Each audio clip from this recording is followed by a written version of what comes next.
Happy anniversary, failure, my fiancée texted after leaving me at the hospital. I sold her engagement ring and emptied our wedding fund. Now their perfect life has shattered. I never imagined that at 28, I'd be lying alone in a hospital bed, feeling like my entire world was dissolving into nothing.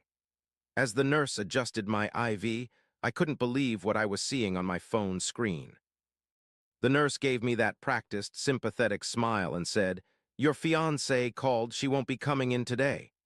"Won't be coming," I repeated, my voice barely above a whisper. "That's not possible. She promised she'd be here. We're getting married next month." I showed her the text message thread, but she just pressed her lips together. "I'm sorry, Mr. Collins. Sometimes people can't handle illness. Do you have anyone else we can call?" I felt my chest constrict. No warning, no real explanation, nothing. "She's known about my diagnosis for 3 weeks," I said, my voice cracking with each word. What changed overnight? The only person who had access to our wedding plans was Eliza. This recovery period, this temporary setback, was supposed to be our last hurdle. We had been planning for months, saying how after the surgery we would finally start our perfect life together. Paris was the honeymoon destination, and I was supposed to be the luckiest man alive. At first, when they found the tumor, I wasn't that scared. Another medical challenge didn't sound insurmountable to me, but after everything we'd overcome together, I thought this could strengthen our bond even more. She had been there for every appointment, saying this was a test of our love, that she would be my rock through treatment and recovery. But now, on the day after my surgery, she was gone, and it was clear she couldn't handle the reality. I struggled to sit up in bed and pulled out my phone, trying to reach her again. I didn't expect her parents to respond, so I went straight to Eliza. She always kept her phone close. I texted her. "Hey, the nurse says you called. Is everything okay? I really need you right now." I waited 5 minutes, 10 minutes. The machines around me beeped steadily and the antiseptic smell started to make my stomach turn. Finally, my phone buzzed.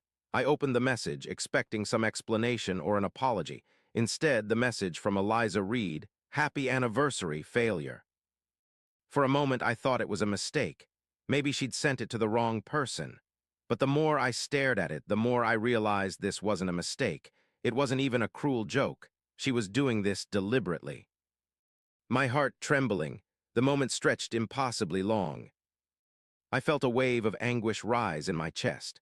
After everything I had sacrificed for her, helping with her student loans, financing her startup business, buying her a custom-designed engagement ring worth 3 months of my salary just last year, she was still abandoning me at my lowest point. I had worked through countless nights to give her the life she wanted, to be the devoted partner she claimed to need, but this was the final betrayal. I couldn't believe how callous she was, all the promises she had made about standing by me in sickness and in health, but I never thought she'd leave when those vows were truly tested. I gritted my teeth through the pain and typed a reply. "There's a surprise waiting for you when you check our accounts." My phone immediately lit up with calls from Eliza. I declined each one with bitter satisfaction. She wanted to destroy me at my weakest? Fine, I'd show her what destruction really looked like. Over the next few days, while I recovered in that sterile hospital room, I systematically dismantled every bit of our shared future. I started with the engagement ring, the $18,000 custom-designed piece I'd commissioned with stones from my grandmother's heirloom collection. She'd been showing it off all over Instagram, posting weekly photos and tagging luxury wedding accounts with hashtags about her perfect man. The ring was still legally mine until marriage, and I knew exactly who to call.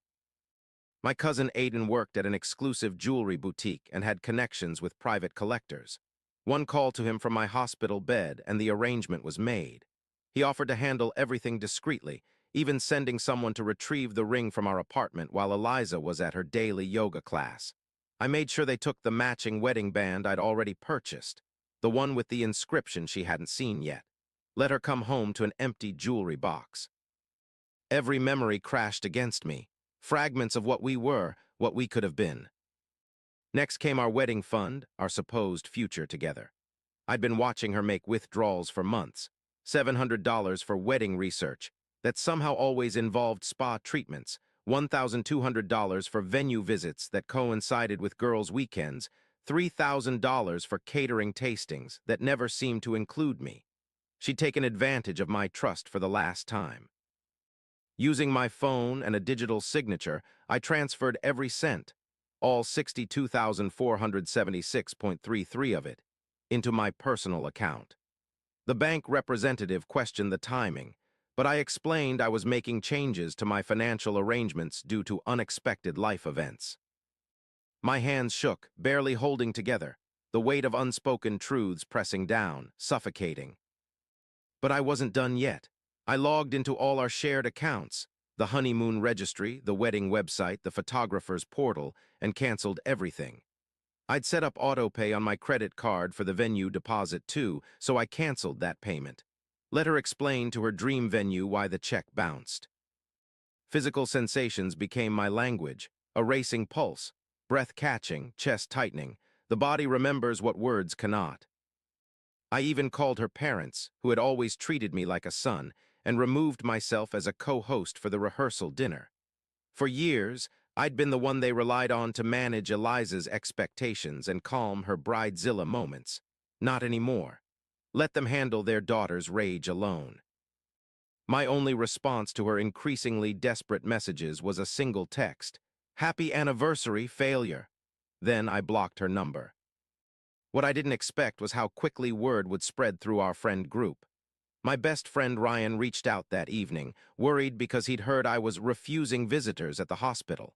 When I told him the truth about being abandoned after major surgery and Eliza's cruel message, his reaction stunned me. He was livid on my behalf. "She did what?" he had texted, followed by a flurry of shocked messages from our mutual friends. Apparently, Eliza had crafted quite a narrative about why she wasn't at the hospital. Now everyone knew the truth, and the support I received was overwhelming. Was this healing, or just another form of breaking?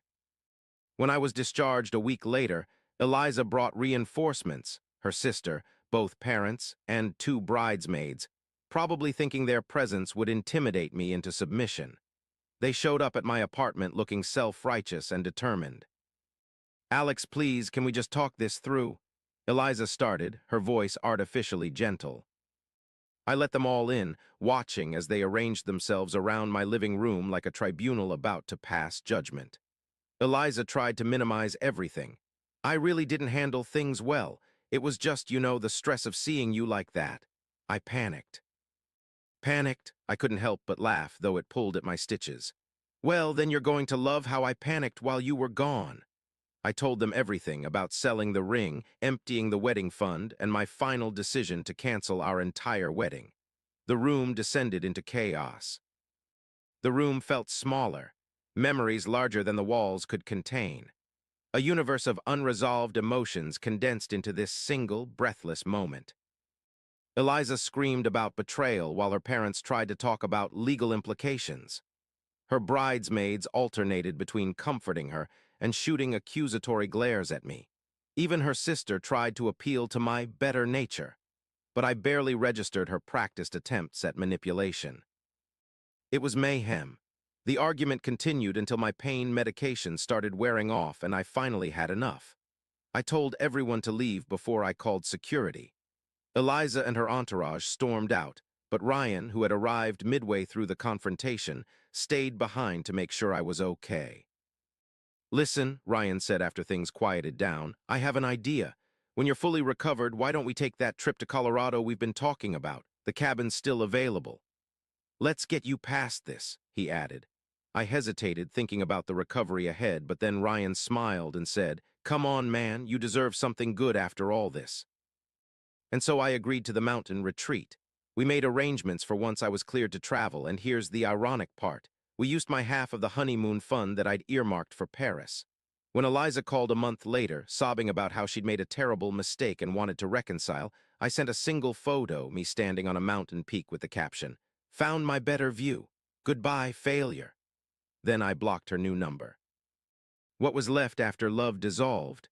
Just these raw, electric fragments of feeling. We eventually made it to Colorado, and the solitude was exactly what I needed until I returned. My apartment had been broken into, my clothes slashed to ribbons, with "You shouldn't have taken my future" written in lipstick across my bedroom mirror. Eliza's final act of desperate revenge, but she miscalculated, terribly. The aftermath crushed her in ways she never anticipated. I had installed a security system after receiving several concerning emails from her, so I had high-definition footage of her entering my apartment with her spare key at 2 a.m. The video captured everything. Eliza methodically destroying my clothes with scissors, her sister keeping watch at the door, both of them taking selfies with their handiwork before writing their lipstick message. I didn't just file a police report, I made sure the evidence reached the right channels. Her startup's investors received anonymous tips about their newest entrepreneur's criminal behavior. Rising tech star arrested for breaking and entering after failed relationship. The security footage was submitted to the police, and soon her professional network witnessed the collapse of her carefully cultivated image. She was served with papers during an important investor meeting, the officers interrupting her pitch to hand her the restraining order and criminal complaint. Her potential investors watched silently as she fell apart, her professional demeanor crumbling as she was escorted from the building. The charges weren't minor. Breaking and entering, vandalism, destruction of property, and violation of medical privacy. When it was discovered, she'd been telling people false information about my condition. Her parents hired an expensive attorney, draining the funds they'd set aside for her sister's college tuition. The legal battle forced her to put her business on hold, and without my financial support, her startup quickly ran out of funding. Her designer business suits were replaced by increasingly desperate social media posts trying to save her company's reputation. Investors pulled out one by one, unwilling to associate with someone who had become a liability overnight. Within 6 months, she had to move back in with her parents, the same parents who had bragged about their daughter marrying up at every opportunity. They ended up canceling their anniversary cruise to cover her mounting legal costs. The irony lost on no one that they were sacrificing their celebration of love to deal with her destruction of one.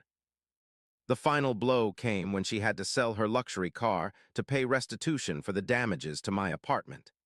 Each payment she made was a reminder of what she'd thrown away, her financial independence eroding with every check she wrote.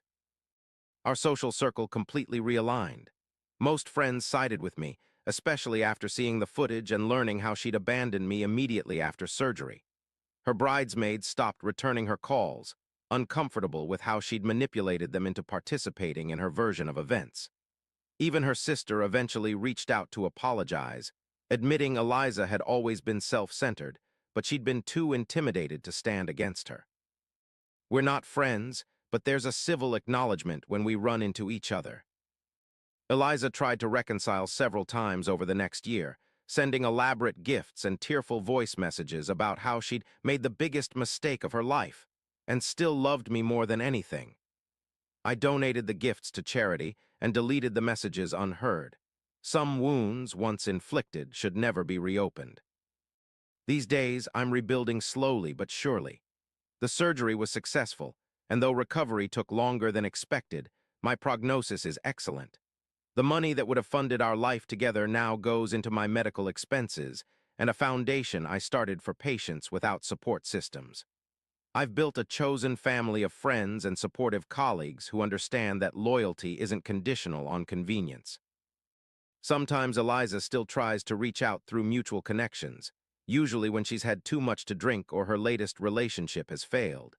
I always send the same response through intermediaries. Happy anniversary, failure. It's harsh, perhaps, but it reminds me of how close I came to binding my life to someone who couldn't honor even the most basic commitment, and how much stronger I am for walking away. The hardest lesson wasn't discovering that the person I loved could be cruel. It was accepting that I deserved someone who would stay, especially when staying got difficult. Now I know my worth, and I'll never again settle for someone who sees me as disposable. As I trace the scar on my chest each morning, I'm reminded that some wounds heal stronger than the unbroken skin that came before. I am that scar now, more resilient, more authentic, and infinitely more aware of what real love should be. Thank you so much for listening to my story. If you have any thoughts, I'd love to hear them. So please leave a comment. Don't forget to like and subscribe if you want more stories like this one.